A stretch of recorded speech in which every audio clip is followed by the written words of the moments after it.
Tip number 1. Say more with less by using complex sentences.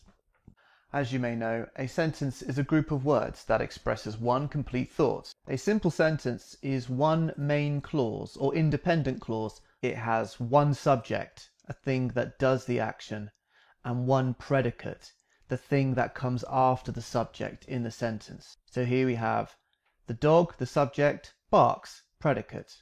The dog, subject, has not eaten, predicate. Why am I telling you this? Well, the reason why is that your writing is too long because you use too many simple sentences, one after the other, strings of them, separated by full stops. It is not only wasteful to introduce a complete subject and a complete predicate for each single idea, it makes your writing read like a list of very disconnected thoughts. Let's read a lead line that does exactly that. The government has approved a vaccine. This has taken 8 months of trials. Taking the vaccine will not be mandatory. This is under the condition that members of the public follow local guidelines. Sounds long, doesn't it? How do we fix it? Well, that's very easy. We take 2 simple sentences and we turn them into one complex sentence. What is a complex sentence?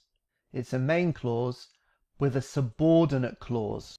A subordinate clause is like a main clause, but it has a subordinating conjunction at the very beginning.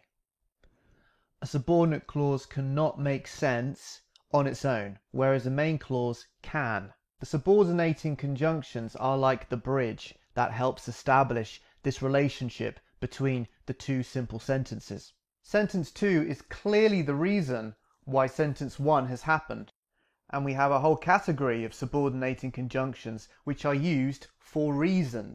So let's use the word because in our complex sentence. The dog barks because he's hungry. Sounds a lot better, doesn't it?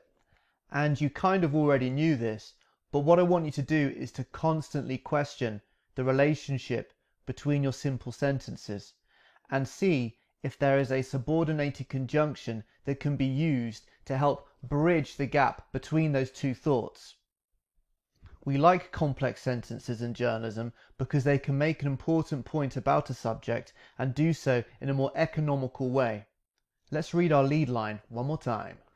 The government has approved a vaccine after 8 months of trials.